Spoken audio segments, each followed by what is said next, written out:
2 ദിവസത്തെ തോരാതെ മഴയ്ക്ക് ശേഷം ഇന്ന് രാവിലെ തന്നെ നല്ല വെയിലേനു. പിന്നെ ഒന്നും നോക്കിയില്ല, കുറേ കയറും കെട്ടി ഉള്ള ഡ്രസ്സൊക്കെ എടുത്ത് വെയിലത്തിട്ട്. കാരണം ഒന്നും ഉണങ്ങുന്നില്ല. പിന്നെ ഉള്ള കസേരയും എല്ലാം എടുത്ത് പുറത്തിട്ട് എല്ലാത്തിൻ്റെയും മേലെയും ഡ്രസ്സ് കൊണ്ടുപോയിട്ട് ഉണങ്ങാൻ വേണ്ടിയിട്ട്. പിന്നെ ചോറിന് വെള്ളം വെച്ച് പെട്ടെന്ന് തന്നെ അലക്കാമെന്ന് വെച്ചു. രാവിലത്തെ ചായ കുടിച്ച പാത്രം വരെ കഴുകിയിട്ടില്ല. പക്ഷെ എന്നാലും പെട്ടെന്ന് അലക്കിയാലേ ആ വെയിലത്തങ്ങ് ഉണങ്ങി കിട്ടുമെങ്കിൽ വലിയ സമാധാനമായിരുന്നല്ലോ. അതുകൊണ്ട് അതിനാണ് ഫസ്റ്റ് നിന്നത്.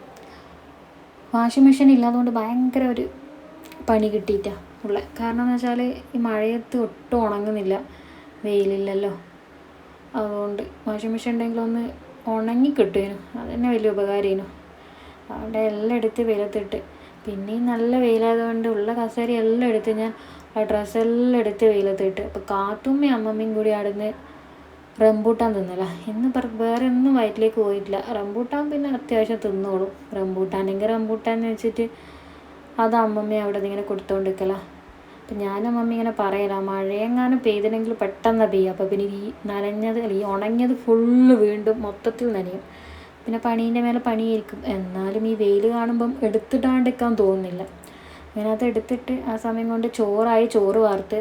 പിന്നെ രാവിലത്തെ പിന്നെ ചായ കുടിച്ച പാത്രങ്ങളൊക്കെ അവിടെ നിരന്നതൊക്കെ പെട്ടെന്ന് തന്നെ കഴുകി വെച്ച്. കാരണം കഴുകി വെച്ചതിന് സമാധാനം, നിരന്ന് കിടക്കുമ്പോൾ ഒരു സമാധാനമില്ല.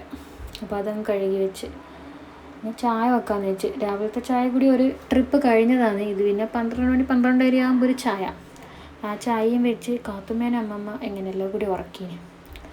ആ ചായ വെച്ച അടുപ്പിൽ തന്നെ ഞാനൊരു ബീട്രൂട്ട് വറവാക്കാമെന്ന് വെച്ച്. കുറച്ച് വെളിച്ചെണ്ണ വെച്ച് കടുകിട്ട് ബീട്രൂട്ട് ഇട്ട് ഇച്ചിരി ഉപ്പും ഇച്ചിരി മഞ്ഞൾപ്പൊടിയും. പിന്നെ കാത്തുമ്മക്ക് കൊടുക്കേണ്ടതായതുകൊണ്ട് നല്ലോണം വേവട്ടെ എന്ന് വെച്ചിട്ട് കുറച്ച് വെള്ളവും കൂടി ഒഴിച്ചിട്ട് അവിടെ സെറ്റാക്കി. കാരണം ഇത് മീൻകറി ആയതുകൊണ്ട് കാത്തുമ്മക്ക് മീൻകറി കൊടുക്കാൻ പറ്റില്ല, നല്ല എരിവായിരിക്കും. അങ്ങനെ കാത്തുമ്മേനെ ഉറക്കിയതിൽ ഞാനും അമ്മമ്മയും കൂടി അവിടെ ഇങ്ങനെ ഇരുന്ന് ചായ കുടിക്കല. അമ്മമ്മ ചായ കുടിക്കുന്നത്, ഞാൻ കഞ്ഞിവെള്ളം കുടിക്കുന്നത്, ഉപ്പിട്ട കഞ്ഞിവെള്ളം ഞാൻ കുടിക്കുന്നത്. അപ്പം അതിൻ്റെ കൂടെ നെയ്യപ്പവും കൂടി തിന്നാണ്. അപ്പം ഞാനും അമ്മമ്മ ഇങ്ങനെ പണ്ടത്തെ കാര്യങ്ങളൊക്കെ പറഞ്ഞ് ഇങ്ങനെ ഇരുന്ന് പതിയെ ചായ കുടിക്കല. അപ്പോൾ ഇങ്ങനെ പറഞ്ഞുകൊടുക്കല, മഴ പെയ്തിനെങ്കിൽ മൊത്തം നനയാണ്. അപ്പോൾ ഇന്ന് ഇത്രയേ ഉള്ളൂ. Okay, bye.